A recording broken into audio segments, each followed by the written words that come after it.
Good day to everyone. Thank you so much for inviting me to share a few moments with you. I particularly like to talk about this subject. I could talk for the rest of your afternoon or my Sunday evening. It's a subject that's near and dear to my heart.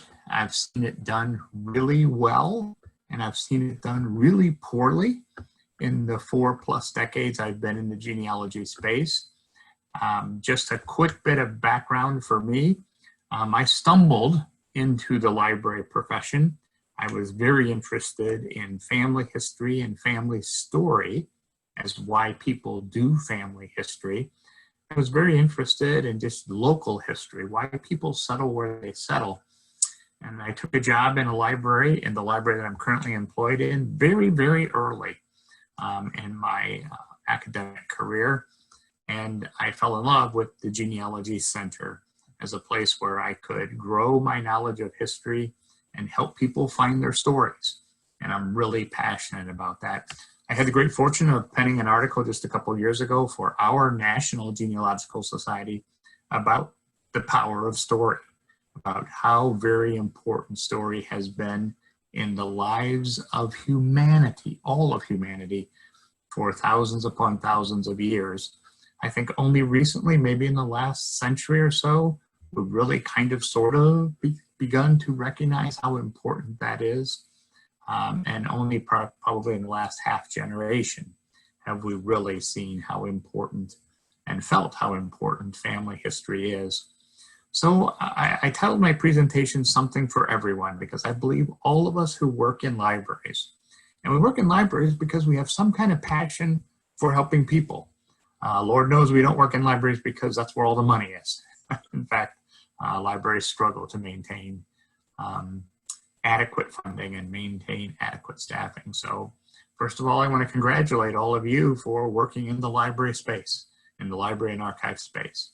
It's not an easy job, but it, I believe, is one of the most rewarding jobs. So thank you for making that kind of commitment.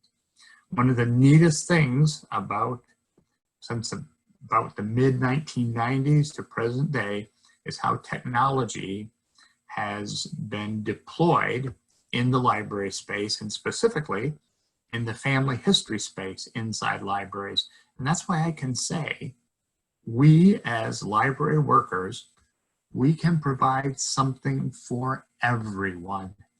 If someone comes into your library in Auckland this afternoon and they're interested in researching a small little town in Sweden, you can help them.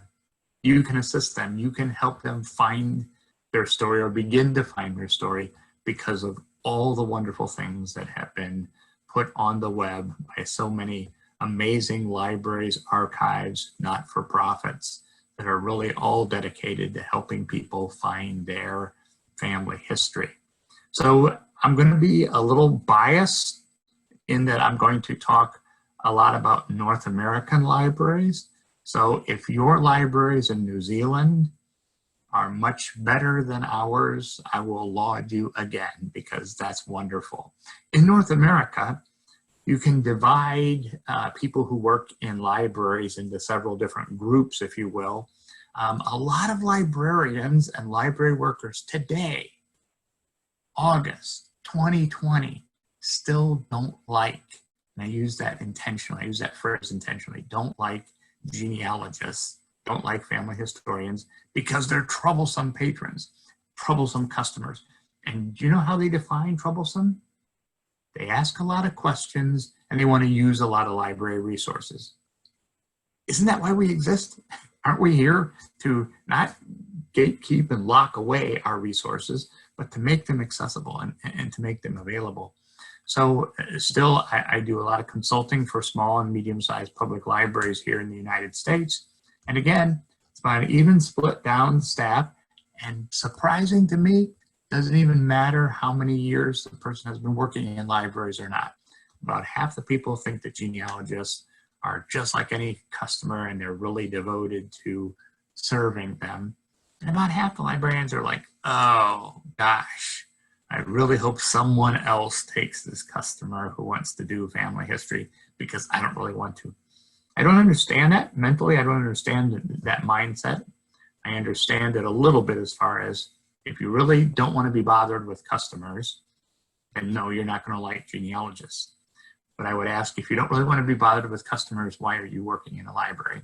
But we could get off on that tangent, so I won't go there. So something for everyone. I really believe that if we're tuned into our customers, if we engage in good listening skills and we know how to work and evaluate and share with our customers the mountains, the absolute mountains of data that are on the web, we will make our customers extremely happy. We will serve them well and we'll have great experiences. So I call these the very best of times for both family historians and library workers who serve family historians. Why do I say that? Well, number one, more people are engaged than ever before. All kinds of reasons for that. Large information aggregators who market directly to people, I think help increase the numbers. But as I just mentioned a couple of minutes ago, from the beginning of humanity, people have always been interested in sharing their stories. We find evidence in hieroglyphics and on cave wall paintings. Some of the earliest communiques are about people sharing data about their families. So more people today are engaged in family history pursuits than ever before. Technology, as I've mentioned a couple of times already, is being deployed in amazing ways.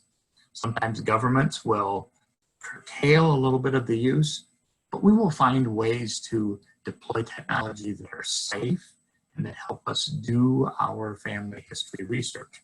One example I'd like to give is facial recognition software. There's a lot of discussion around how and when and why it should be deployed. But once we figure that out, wouldn't it be a neat thing?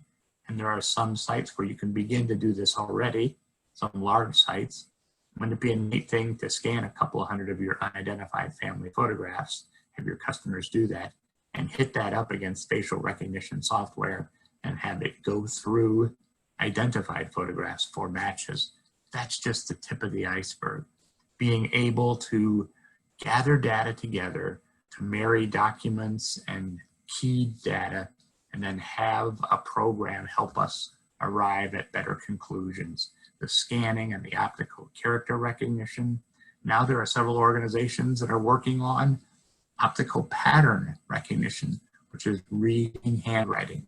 We're not there yet, but we're close. We're closer than most people believe we are. So it's exciting to see technology being deployed in the library space, in the family history space, in ways that will help our customers. I say these are the very best of times because there's more sites, more images, and there's my favorite technical word, stuff. There's more stuff. No matter what you're fascinated with when it comes to helping customers, whether you like the technology aspect, whether you like helping them search large databases like Ancestry or Find My Past or My Heritage, whether you like help them use library and archival catalogs, which for most of our customers are not intuitive to use. More things are helping us do more for our customers. There's more collaborative initiatives, which I'm a firm believer in that old saying that the rising tide raises all ships. So more collaboration, more help for us as library workers and service to our customers, and more help for our customers. And the last bullet point is really of great consequence to me.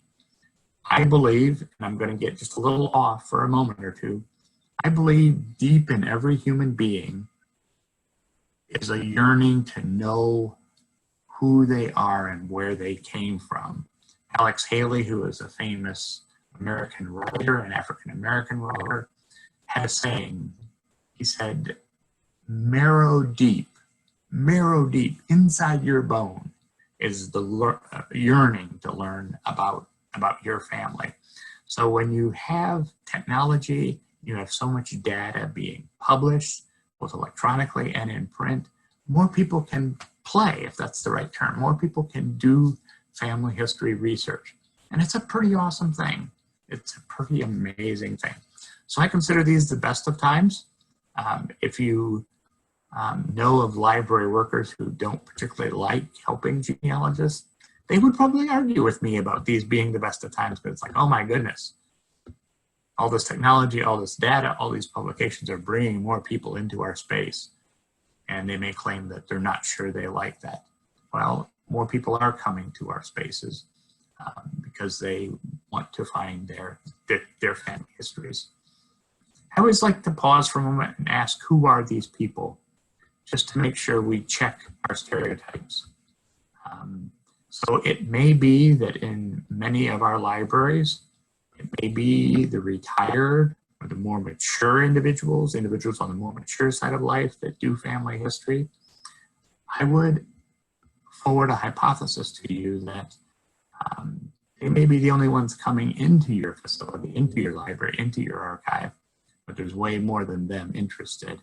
And I think it's up to us as library professionals to do things programming-wise, virtual programming or in-person programming, and do things with our collection and our catalogs and our descriptive guides to help all people, because people are curious at the young ages, middle ages, and mature ages. People are curious, and all kinds of people. So the picture in the top right, I grabbed off of the Erelson archives in Germany last week. These are young people excited about crowdsourcing transcription of some of the early, I shouldn't say early, some of the World War II era German and Jewish records. And yeah, they come with pink hair and blue hair, but they're people excited about doing family history and about helping others find their family stories. So who are these people coming into our facilities? That's a question only you can answer. But who are these people who are interested in family history and family heritage and family history, interested in knowing their stories? They're just about everybody. You know the rapport, the bond, if you will, that children have with their grandparents. Oftentimes that bond is initiated and continues to be strengthened by what? Storytelling. And that's really, at the end of the day, what people are doing when they're researching their family history. They're trying to find their stories. I have 4 sons, all young men now. My father-in-law, he's definition number 1 in the picture dictionary definition of life for grandfather. He was the consummate, perfect grandfather. The stories he told them, they're still repeating and talking amongst themselves about. So family story, really important. And sometimes it's good to take a look at what kinds of things are we doing to make our resources available to everyone, not just our traditional customers, not just the customers we're comfortable with, or the customers that don't ask many questions or don't require much time, but all customers. Who are these people and what are we doing? We did a very successful program a number of times for teenagers in our community. And we titled the program, Whose Genes Are You Wearing? It was a program about DNA. And yeah, we got a lot of science geeks in middle school and high school, which was awesome. It was who we were aiming for. And then when they just figured out about trying to find pictures of living relatives and recently deceased relatives, and they just kind of easily slid into, what else can I find about these people besides eye color, besides height, besides their color? And they were off and running in no time in doing their family history, doing their family stories. So how do we best serve these customers? These 3 bullet points. I know for many of you this may seem obvious, but I hope we all as library workers committed to serving family historians, I hope we all internalize this. We should understand that the pursuit is important to them. Sometimes when we've been in the library space for a long time, we can become a little numb or a little callous to how important things are when we've when we've answered a question that's been asked 100 times, 1,000 times, 10,000 times. Sometimes our answer can sound like a tape recording. Keep ourselves fresh. The customer that asks you a question that you've already answered 50 times today, it's still new to that customer. So understand how important the pursuit of family history, family story is to our customers. That second bullet point kind of goes with the first one. Appreciate the power of story. Story changes people's lives. If we had a couple hours today, I could tell you, and maybe you could share with me, some stories about how just amazingly powerful knowing your story can be. We have brought people to happy tears in our genealogy center many, many times because they've been on a lifelong journey to find a birth mother, a birth sibling, a birth child, a twin they lost track of when they were 3 and they're now 60, and they're passionate, dying, and desperate to know what happened to this person. The power of story is just so amazing. The third bullet point, I hope we all embrace it, and I truly believe this. There may be some doubters among you, that's fine. I would just challenge you to prove me wrong. Good reference techniques, which means good listening skills and asking good questions. Any library, and then I change that to every library. Every library can be an outstanding genealogical reference or resource center.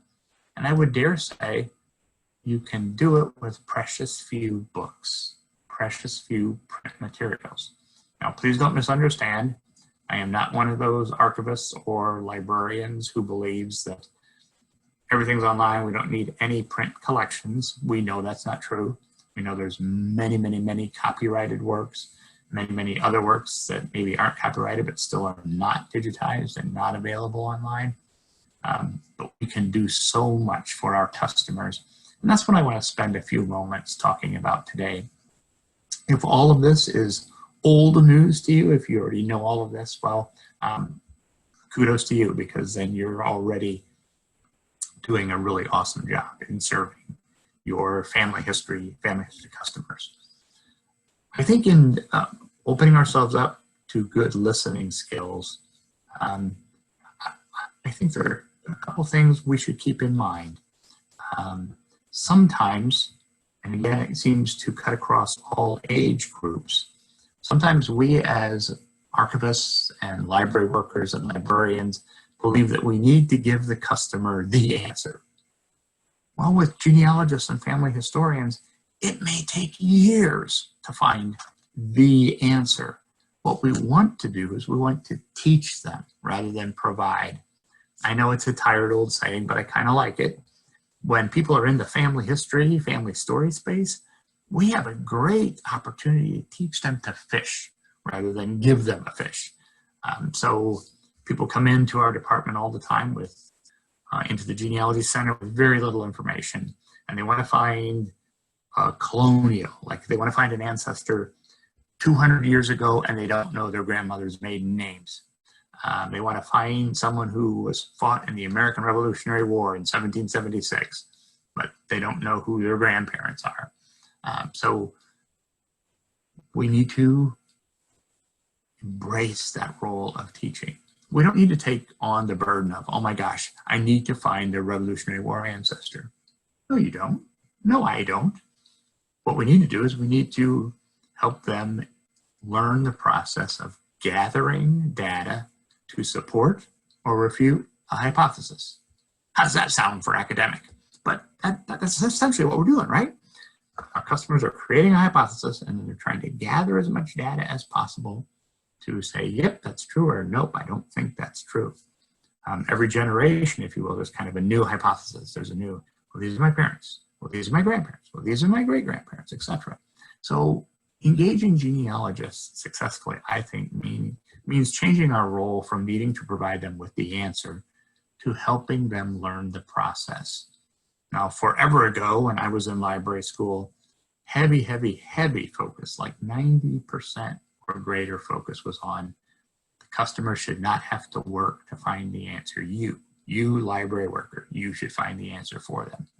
Well, that's nearly impossible in real time when you're dealing with family historians. And I would further argue that you're taking some of the fun away from them they do enjoy the pursuit. If they know they have someone like you, like all of you, to help them be successful in their pursuit. The second bullet point, once we embrace that, our approach to the reference interview is different. We're more comfortable not knowing everything. Sometimes when a customer comes up and asks us a difficult question, we just sweat bullets trying to remember how to find the answer.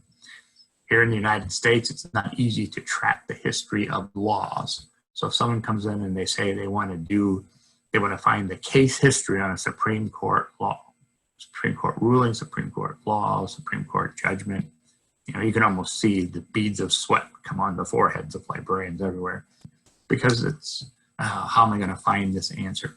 But with family historians, helping them engage in the process, and we have so much right at our keyboards. We have so much at our fingertips.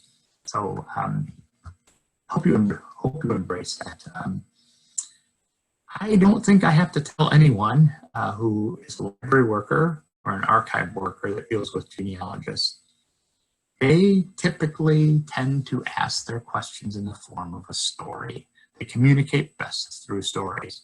And if the truth be told, in many libraries, that can be antithetical to a really smooth reference transaction.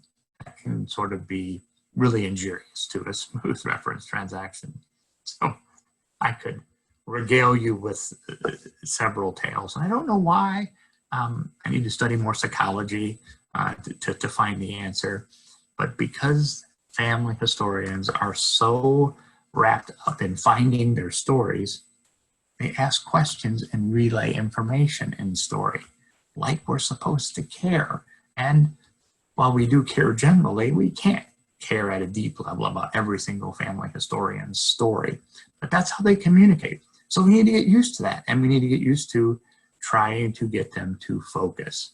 I'm sure you have your own examples, but some of my favorite examples are when people travel to come to our genealogy center, sometimes 2, 3, 4 hours, and they'll start their reference question, they'll start their interaction with us, telling us about their travels from their hometown to Fort Wayne, Indiana.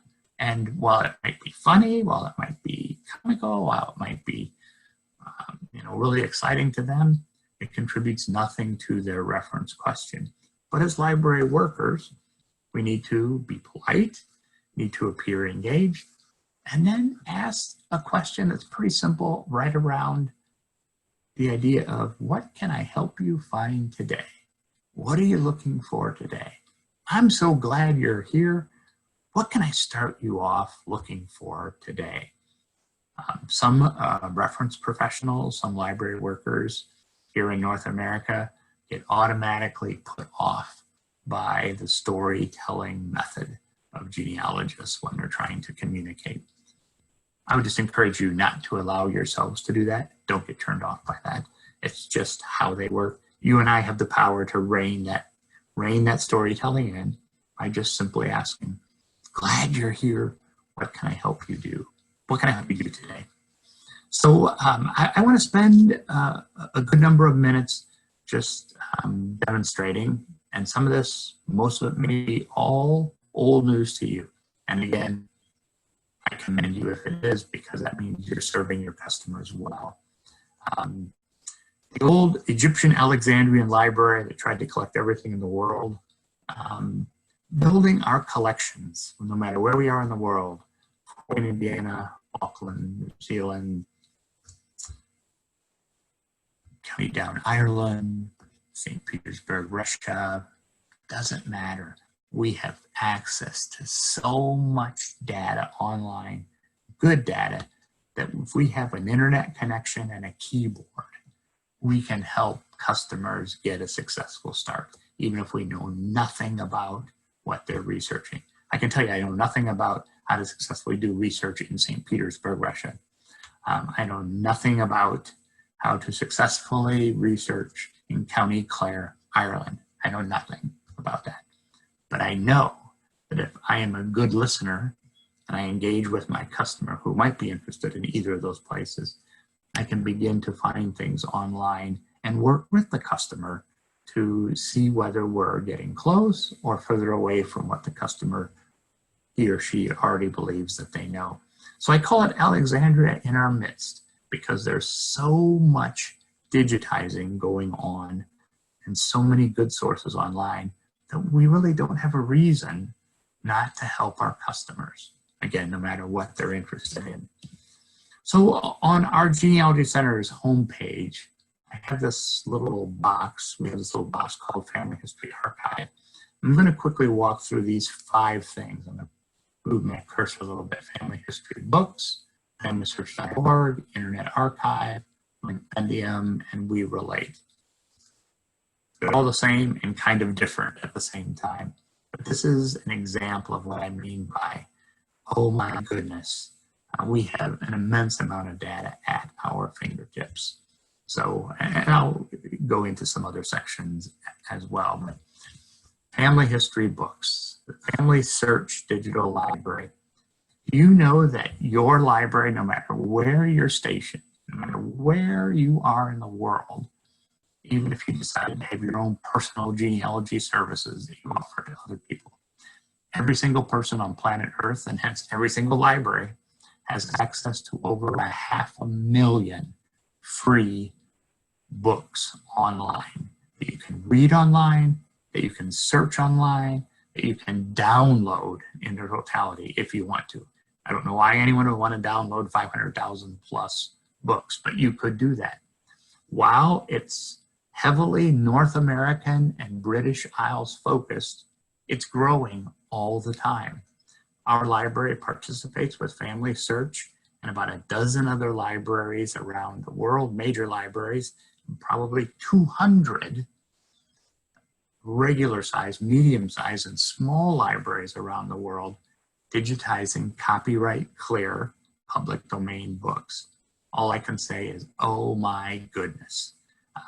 We have at our fingertips, no matter where we are in the Milky Way galaxy, we have at our fingertips at least 500,000 books to help our customers. Not all of them, but the large percentage are OCR, obviously the handwritten ones. Can't really optical pattern recognition those yet, but soon those will be available, and there's waypoints in those books to help our customers use them a little more quickly than clicking through every single page. But Family Search Digital Library, can't say enough about it. It's growing all the time, and we as library workers, we have all these books available at our fingertips. So many of our customers don't know this. So Alexandria in our midst. So we can look up Wilkerson family. We can see that there's a newsletter. We can click at the bottom of that newsletter and read that entire newsletter online, as well as other editions. So it's amazing times, the very best of times we live in.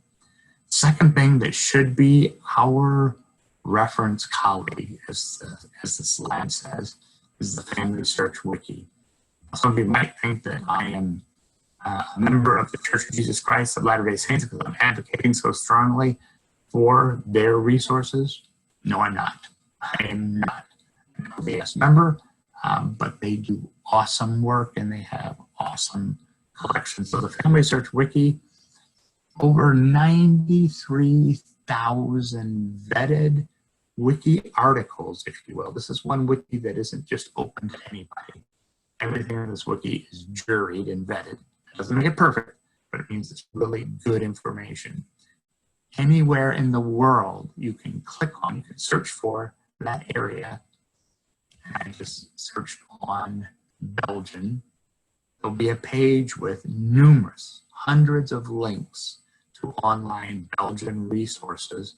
And here in the 21st century, every single page has online resources, whether it's a country, a town, a place, an ethnic group, has online resources, and you can click on that and get a list of resources.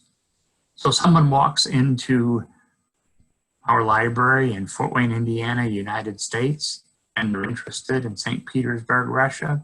I don't think we have a single book in our collection that's really on that city. We have a few that are on that area, and about Russia and before Russia, the Union of Soviet Socialist Republic, but really not much family history at all. We can go to the Family Search Wiki, and we can find amazing amounts of information to help the customer get started. So again, an internet connection, a keyboard, and our willing, excited brains can help customers in an amazing way get a tremendous amount of data. Can't say enough about the Family Search Wiki.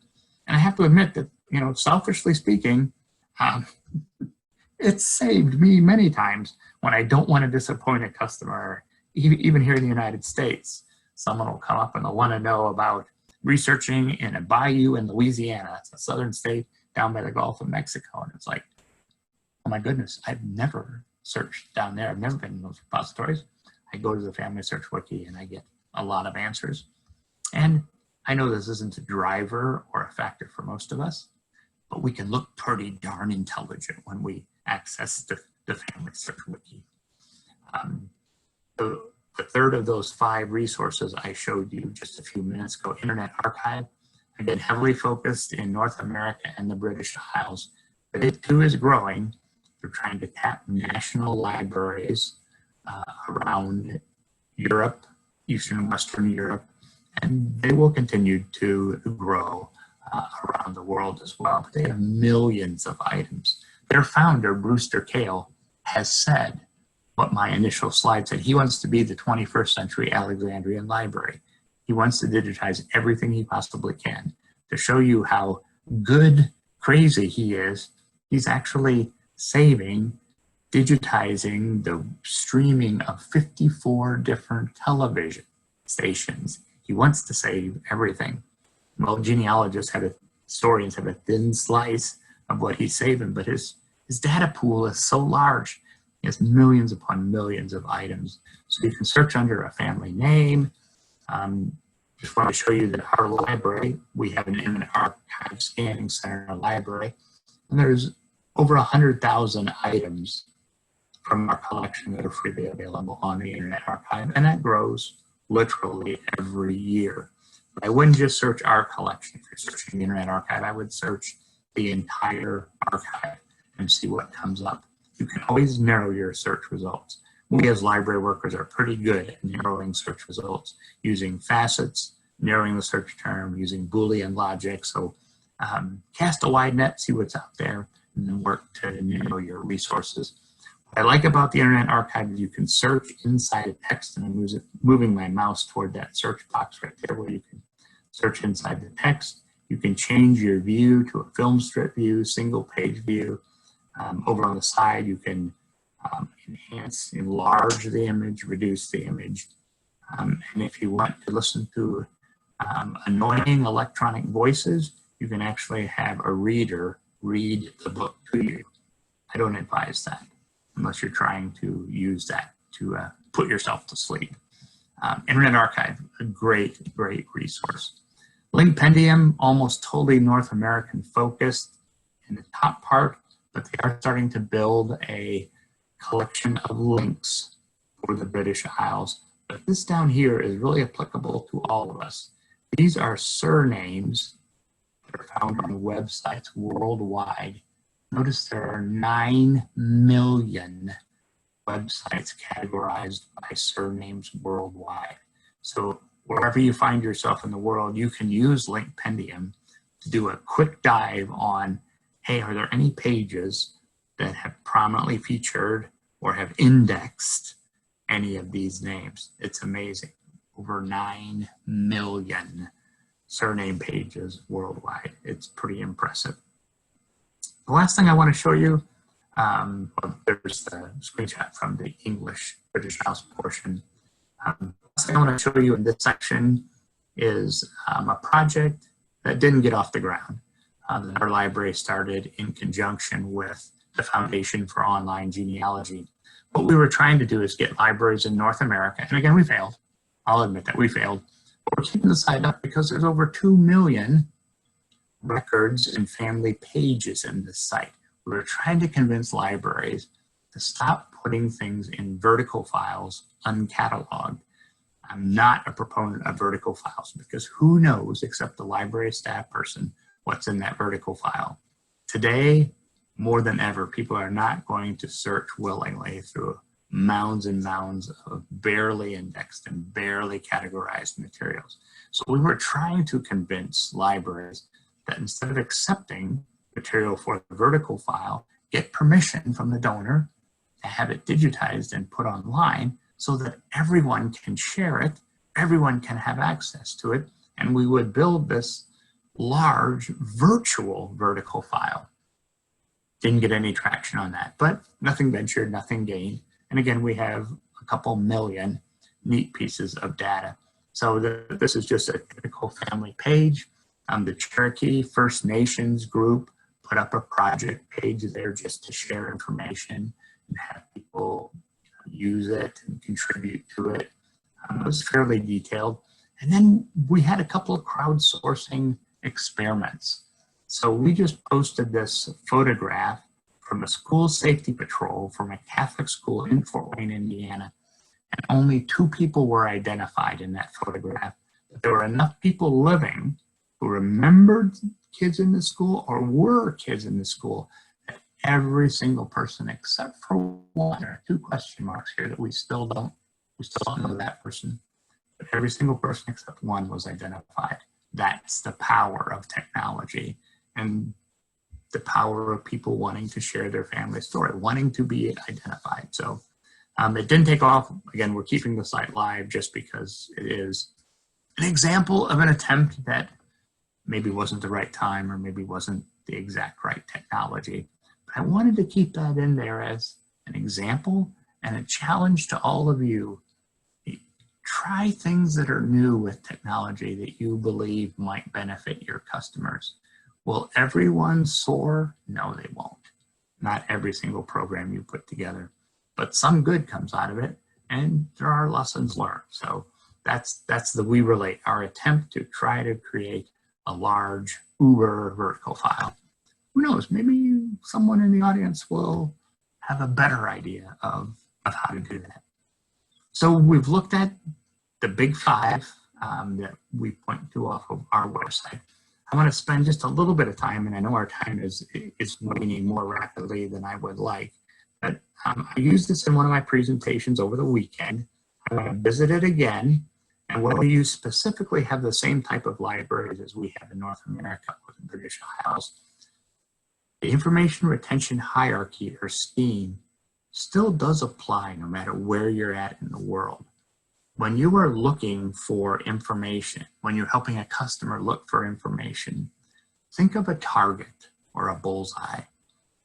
The bullseye on the target is the locale where the customer believes his family lived or his family came from. And then figuratively, picture in your mind those concentric circles out from the bullseye. Those would be repositories that are in the region, or in the province, or in the country. At all 3 levels, local, regional or provincial, national. At every level, there are repositories of data. All of them now in the 21st century have a web presence. All of them can provide you with some leads and some tips. And all of them, with very few exceptions, have an online catalog of some sort to help you and your customer figure out what's in that collection, what's available in that collection. So let's quickly take a look at that. This is really most applicable to the United States, what you're looking at specifically. But again, if we change this state to regional and provincial, and national means what national has always meant, at the local level, we want to find repositories that have published materials. We want to find the repositories down the left-hand side I'm going that have official governmental records, and we want to find those repositories that have unpublished materials. Now, maybe how I've filled this square off from left to right in each of these rows, maybe that doesn't fit where you are geographically in the world, but the concept of local, state, regional, provincial, and national still applies, and I think applies very, very strongly. And I believe sometimes we forget about how information is retained. Some countries, some areas of the world don't keep a lot at the local level, but check anyway. They keep more at the provincial or regional level or more at the national level. Usually the more authoritarian the government, the more they try to bring everything to the national level for control. It makes sense. It doesn't help us necessarily, but it makes sense. So I'm going to go through these pretty quickly just to show you that it works. I believe, and I hope it spurs some thoughts about how can I make this information retention scheme work for me in my thinking and working with customers. So local repositories tend to collect published information about a family of the specific area. Sometimes they will also collect letters and diaries and secondary source material. They're all about trying to preserve the stories of the local community. The more democratic or a democratic republic that a country is, the more you'll find at the local level. And every collecting entity has an increasingly robust website. And maybe they're not all like a national library, like the National Bibliothèque in Spain, but look for them. You'll be amazed. I like to use this example a lot. I used it earlier this week, or I should say last week. Garrett Public Library, my guess is that library fits in about no more than a quarter of your library, and that's looking outside the building, but very little space on the inside. So like a little old Garrett Public Library here in the United States, they work to deal with the local newspaper, which many communities, large and small, have a hard time doing, where they index the obituaries out of the paper, and the paper lets them publish those obituaries online for free. So they index the obituaries, the paper lets them post the obituaries. The state or regional or provincial libraries, they also like to collect the stories. They're like the states or the region or the province's public library. They too focus on published materials as opposed to archives, which tend to focus on unpublished and governmental type materials.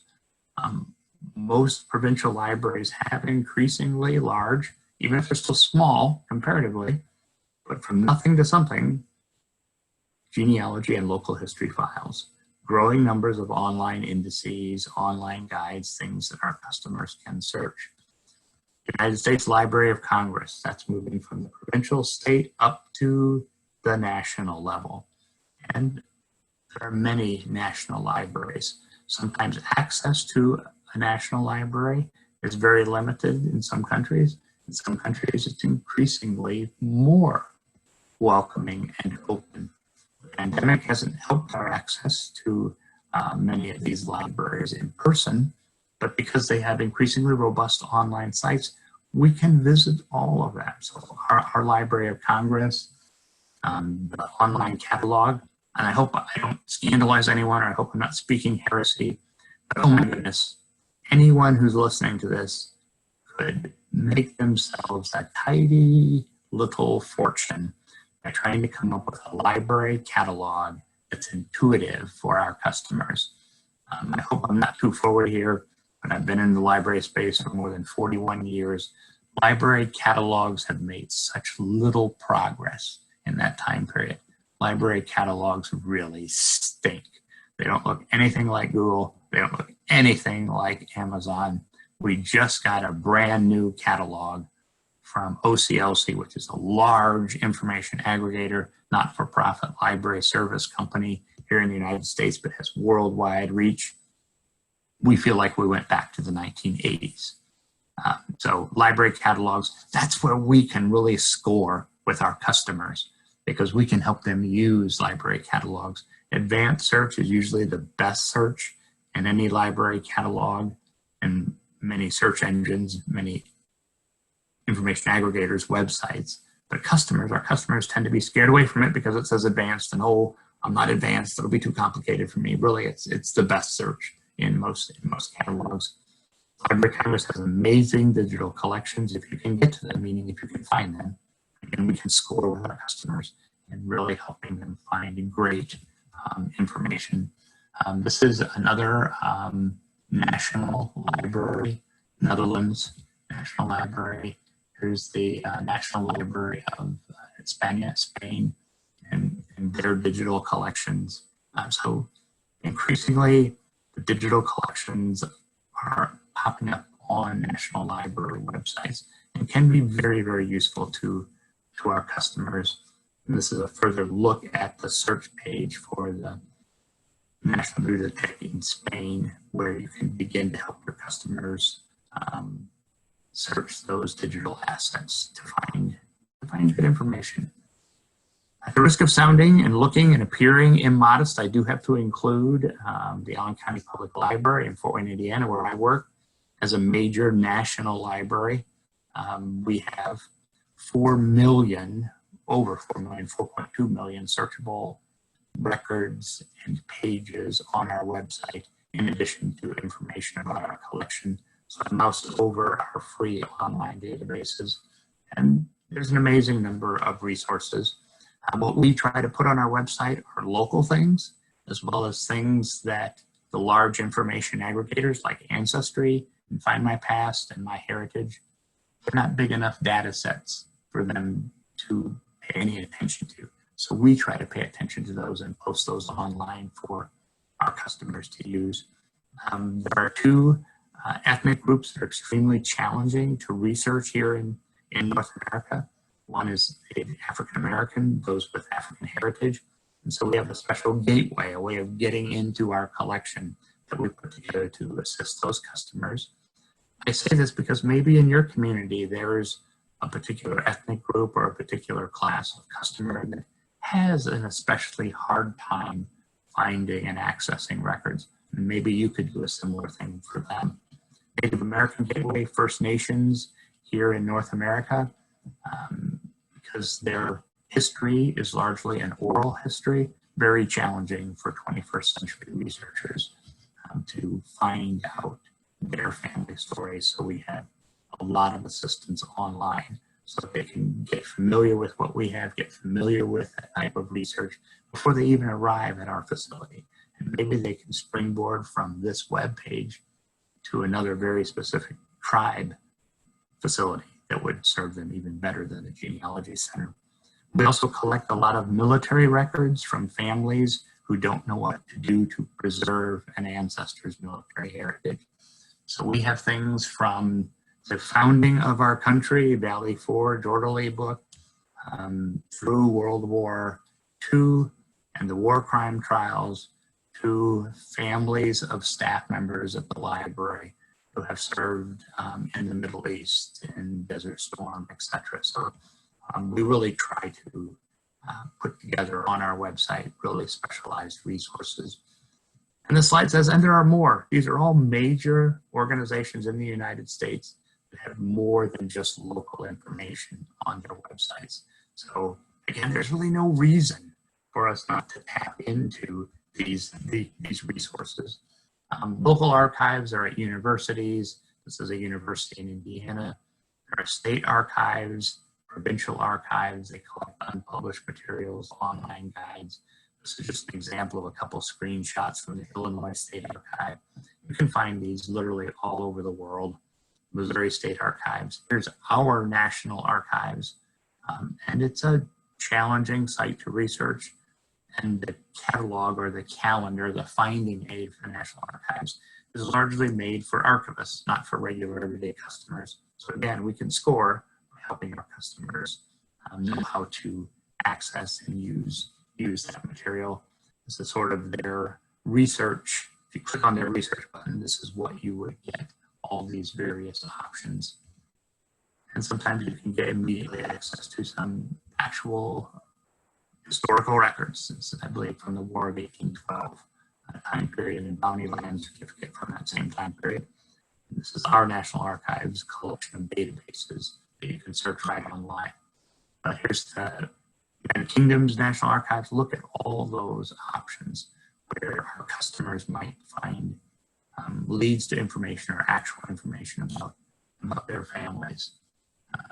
This is just a number of the guides. I think it says 65 guides that are available, and you can search through those guides to find which ones might be applicable to you, your research, or as importantly to your customers' research. The National Archives of France, again, a great website. Look at all of those choices of thematic choices. There's genealogy and history, there's naturalization, amazing amounts of really great data. And again, we can help our customers find and use this information. Just more examples from, if we click on genealogy and history, these are some of the links on the France National Archive page. Local historical societies, wherever we find folks, can just give us a tremendous amount of information. I'm going to go through these pretty quickly because I think I'm running very short on time. There's just many, many examples. I want to get to some of my final slides because I just feel very strongly, very passionately about this. World Gen Web, US Gen Web, there's just so many free sources out there for our customers. But putting all the pieces together, we as information professionals, if we can remember how historical data is archived, if we focus on the reference, interview, and conversation, and for our collections, if we collect near and think wide, oh my goodness, there's nothing we can't answer. Instruction is a good thing. Collect local, index and digitize those items, and then link to national and regional items. I know I went on for a while, and I thank you so much for your attention and for being here today.